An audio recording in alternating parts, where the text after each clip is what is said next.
Hey everyone and welcome back. It's Haru with another Final Fantasy Shadowbringers video, and this time we'll be talking about opener notation theory crafting, as well as going over a ninja opener that I've developed. As always with these types of videos, I'd like to start with a quick disclaimer. The information presented in this video is based around information presented in the Media Tour build of Shadowbringers. As stated during the Media Tour, the build was developmental and thus subject to change before final release. And by proxy, that means that the rotations or openers in this video are as well. Besides that, the purpose of this video is not to simply blurt out an opener, but rather take you through my thought process while building said opener. My goal behind this is to give everyone the tools necessary to make and modify their own opener when Shadowbringers launches, no matter what changes occur. Providing this type of information paves the way for further discussion and improvement. My last opener notation guide did receive quite a bit of criticism, which was great. It really opened my eyes to things that I failed to consider. Taking all the criticism and moving forward using that information to improve is paramount to becoming a better player. And the more tools I can provide everyone, the more these types of discussions can take place. That all being said, I'm sure there are some of you who just want the opener that I've developed. And if that's all you're looking for, timestamps will be provided in the description below. Anyway, this intro is running rather long, so let's dive into rotation building.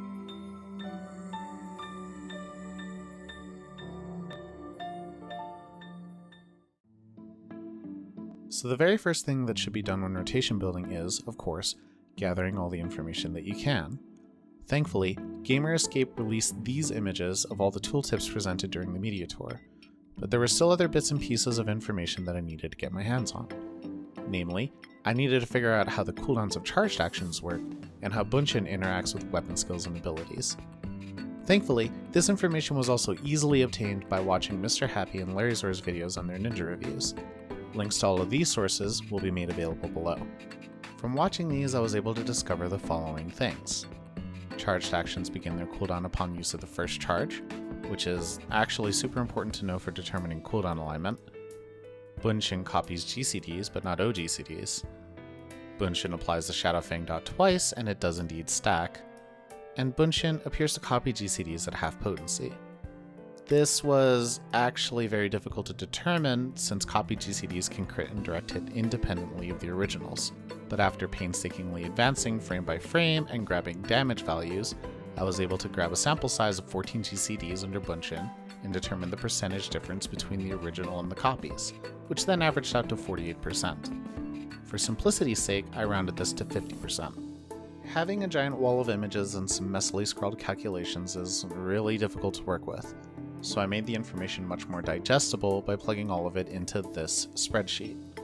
Here we can easily look at all the potencies and cooldowns of everything at a glance, and should any changes arise, it would be a simple matter of changing a value here or there.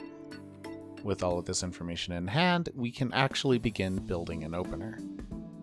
Now, a lot of people I've talked with when I was starting out had this misconception of an opener, that it was primarily meant as a form of burst DPS at the beginning of the fight.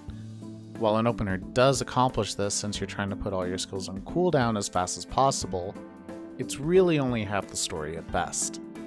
A good opener will take into consideration buff alignment, cooldown alignment, and skill efficiency. Buff alignment is exactly what it sounds like. It's simply lining up your raid buffs with everyone else's. As ninjas, traditionally everyone is always built around our raid buff Trick Attack. In addition to being reliably potent as a flat damage increase, this is due to Trick Attack's short 10-second duration and low 60-second cooldown, allowing it to line up with every other cooldown. As the shortest duration raid buff, the aim behind all openers is to ensure that all raid buffs are stacking and active during the full 10-second duration of Trick, as well as ensuring that all of your hardest hitting abilities are being utilized during this short 10-second window. At first this may seem like a blessing. Since everyone builds around Trick Attack anyway, we can build our opener however we want to, right? Well, not really. Since we're the class that everyone tends to build around when it comes to raid buffs, it puts a big responsibility on our shoulders to ensure that Trick is coming out when it's convenient for everyone else as well. This is why we're unable to utilize the TCJ opener in the current meta unless under very specific conditions. It drifts our Trick Attack and delays the timing of it later on down the road, which is inconvenient for everyone else. This actually segues nicely into cooldown alignment. As I mentioned earlier, using the TCJ opener in the current meta drifts trick attack if we're not carefully considering what's happening. Thanks to FF14 Momo for pointing this out to me. When making an opener, we have to take into account when things are coming off of cooldown later on down the road and trying our best to ensure that cooldowns are not overlapping. In the case of the TCJ opener, since TCJ resets your mudras after it's cast and drifts your mudra cooldown, it ends up being the case that your mudras come off cooldown at around the same time for your third trick attack. This overlap means that your third trick attack, arguably the most important one, gets delayed by a GCD as you prep Suiton for it. This leads to us using the Bhavacakra opener in the current meta in 99% of situations. The Bhavacakra opener, however, has some problems with skill efficiency, which is another great segue. Skill efficiency is the umbrella term that I use to cover overcap prevention, usage loss, and maximizing damage potential. Simply put, it's ensuring that you're using your skills in such a way that you don't lose usages of them throughout the fight, and are gaining the most potency under buffs. As I stated in my opener and rotation guide, with the Bhavacakra opener you are intentionally overcapping your Ninki and also intentionally delaying Tenchi Jin in order to line up your trick attacks properly. This puts Stormblood Ninja in an awkward position where you either sacrifice skill efficiency for better cooldown and buff alignment, or you sacrifice cooldown and buff alignment for better skill efficiency. Thankfully, Shadowbringers Ninja seems to alleviate a lot of this. That being said, I personally do not have the time to delve this deeply into other classes, so I cannot say for sure how ninja openers will be impacted. Hopefully some of you out there can use information presented in this video to build openers for other classes so that we can find out. For now, since we lack sufficient information to worry too much about buff alignment, let's go ahead and look at what we want to do as far as cooldown alignment and skill efficiency. Of course, we'll also try our best to make a range of trick attack timings that don't affect our own personal damage too much. Bearing the idea of skill efficiency in mind, we can actually make a list of rules for our rotation to make it easier for us to determine a skill order. As ninjas, no matter what our opener is, we always want to ensure trick attack comes out every 60 seconds consistently. This is actually the single most important thing that we do, especially in an optimized environment. And as ninjas, we must ensure that this happens no matter what. I place this at the top of the list because it explicitly overrules everything else. Prevent Ninki overcap. Place all of our most damaging OGCDs inside of our trick attack window. Avoid placing non-damaging OGCDs inside of our trick attack window. Arrange our GCDs so that the maximum amount of potency is captured inside of Bunshin. Ensure that we use Shadowfang inside of Bunshin. Ensure that Kasatsu is only used for Hyosho Rangmyu. Avoid overlap of skills further on in our rotation. Minimize holding our ninjutsu resets after a ninjutsu is cast.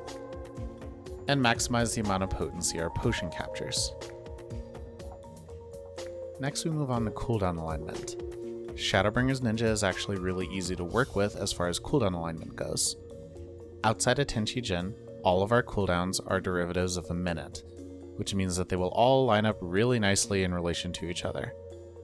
In the build we were presented with, Kasatsu, Meisui, Trick, Dream Within a Dream, and by proxy Assassinate are all on a 60-second cooldown. This means that we can ensure that Hyosho Rangmyu, Dream Within a Dream, and Assassinate are all guaranteed within Trick Attack, with a high likelihood of Bhavacakra being available as well due to Meisui and Mug.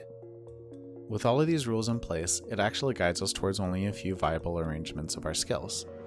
First and foremost, since the Suiton buff lasts for a full 20 seconds now, there is no reason not to precast Suiton and lead with it as our first attack. So no matter what the orientation, our pre-pull looks exactly the same. Futon, hide to reset our mudras, sprint, and precast Suiton. Same as in Stormblood, we want to leave ourselves roughly 2 seconds of time to run up to the boss to begin attacking as early as possible. Since we are precasting Suiton, we cannot use Shikuchu to close distance as it will interrupt our mudra cast and cause us to bunny. Because of the lack of Shadewalker and Smokescreen, you can begin this sequence at around 7 seconds. From there, it gets a little intimidating as we have a lot of abilities that have the same cooldown, making it seem like we can just throw them out in a random order and see what sticks. However, there's a rampaging elephant in the room in the form of Bunshin. Bunshin requires 80 Ninki in order to activate. Since we want to have Bunshin active before Trick Attack goes out, and we want to ensure the highest potency of copy GCDs inside of Trick, we have to determine the earliest possible point that we can achieve 80 Ninki, and also consider our GCD alignment. So your first instinct may be to use both Meisui and Mug in order to instantly jump to 80 Ninki. But there's a problem. In order to follow the rest of our rules, we also have to ensure that we use our potion and Kasatsu before entering Trick Attack. Not to mention having to recast Suiton in order to be able to even use Trick Attack, since we're consuming our Suiton buff in order to use Meisui. In order to save OGCD space, we would need to use our potion Prepull.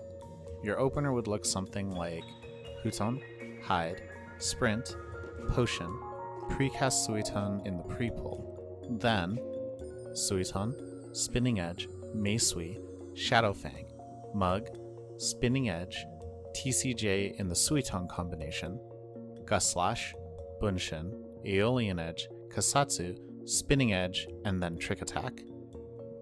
We use Tenchi Jin in order to gain the Suiton buff for Trick Attack because A, we want to use Kasatsu exclusively for Hyosho Rangniyo, and B, even if we did use Kasatsu to reset ninjutsu and cast Suiton, it would delay Trick Attack by another GCD. Even then, by the time we reach Bunshin, since Ninki generates off of weapon skills, we've overcapped our Ninki by 12.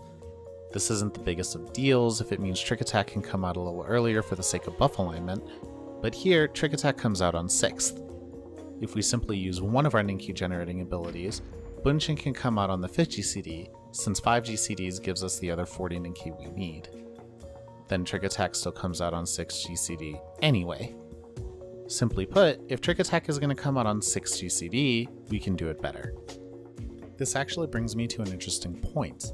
The absolute earliest that Trick Attack can come out while satisfying our entire list of goals is the 6th GCD. Of course, by sacrificing certain things, we can move Trick to an earlier point in our opener. As I stated earlier, I lack sufficient information to determine what would be best for the raid as a whole, so let's just look at maximizing our own personal DPS. Also, let's not forget that it's very possible that animation lock could be shortened as a quality of life change, which would mean we could double weave. This would change absolutely everything and we would have to start from scratch. So, we've determined that we can use a single one of our Ninki generation abilities early on in our rotation to give us the Ninki to be able to use Bunshin on the 5th GCD. This actually narrows down all of our options into 2 rotations. Either an opener where we use Meisui first, or an opener where we use Mug first. Before either of these, however, let's go ahead and talk about GCD arrangement. As I listed in our skill efficiency rules earlier, one of the things we want to accomplish is to ensure that we have the highest possible potency arrangement inside of Bunshin and Trick. This involves ensuring a Shadowfang inside of Trick inside of Bunshin, so this really only gives us 3 options for GCDs. Fang first, where we immediately apply Shadowfang and simply apply it when it's about to run out as per usual. Fang Refresh, where we refresh Shadowfang early so that the second Shadowfang falls immediately after Trick Attack. And Double Aeolian, where we hold our first application of our Shadowfang until the 3rd combo cycle. As we can see from this chart, the highest possible potency we can squeeze out of our current orientation of Bunshin and Trick is to use Fang first. However, in the case of using Mug first, we actually use Tenchi Jin at the end of Trick Attack, which means dropping the final GCD of Bunshin. In this specific scenario, it's actually a 50 DPS gain to use Double Aeolian. Fang Refresh is just garbage. Never use it in an opener. With our GCD arrangement out of the way, let's go ahead and start building the openers. We'll look at using Meisui first. We'll call this opener the Meisui Opener. We're using Meisui on the first GCD and delaying our pot to ensure that we can capture as much as we can inside of our 30-second potion window. We use Tenchi Jin for our second Suiton in order to use Trick Attack. We use Tenchi Jin here for the same reasons as our example bad opener from earlier. Inside of Trick, we use Hyosho, Dream, and Assassinate. We use this order so that we don't risk losing Hyosho, since Kasatsu only lasts for 10 seconds. Alternatively, we could shift Hyosho to the GCD after Dream, but this ultimately ends up being an insignificant change since we're resetting our ninjutsu soon anyway. Since we're generating double Ninki while inside of Bunshin, we use Bhavacakra here, followed by Mug. We use Mug here instead of Kasatsu because Trick is still active and Mug deals damage while Kasatsu does not. We then use Kasatsu into Hyosho, and at this point we've reached 80 Ninki, so we can use another Bhavacakra. Then we neatly finish up by refreshing Shadowfang. So this all seems good, but let's go ahead and take a look at how our cooldowns are lining up. Immediately we can identify an extremely glaring issue. Trick Attack in this opener comes out at 17 seconds. This is frankly probably way too late into the opener to be of any actual use. In the current meta, Trick Attack comes out at 11 seconds, and there are still some classes who wish it was earlier. This happens because of Tenchi-Jin being so early in the opener. Tenchi-Jin has always been the biggest problem in every ninja's cooldown mapping. By its very nature, it shifts your Mudra timings every time you use it. We still want to use it because all of the ninjutsu inside of Tenchi-Jin have their potency doubled, which is insane. But consider that upon using Tenchi-Jin, each Mudra cast has a 0.5 second cooldown, and each ninjutsu cast has a 1 second cooldown. This means that at bare minimum, you're spending 4.5 seconds using this thing. Taking into account the time consumed by the GCD before it, as well as animations and human error, this drifts your mudras, and in this case our entire opener, by about 3 to 4 seconds. This is not even accounting for animation lock or ping, so in order to measure this, I went into our current build and tested where Trick Attack would come out. Here we can see that Trick Attack comes out at 16 seconds if used immediately, but generally speaking we want to delay Trick by half a GCD in order to catch an extra off level. Besides this, another issue would be lost mudras. A lot of our mudra resets happen when ninjutsu is close to or over halfway finished with their cooldowns in this opener, all but guaranteeing lost mudras. Should the optimal time for Trick Attack be around 17 seconds, which is unlikely at best, this will be the opener that we'll be forced into using. I highly recommend avoiding this opener at all costs. Let's go ahead and move on to the much more likely candidate for a meta opener, what we'll call the double Aeolian opener.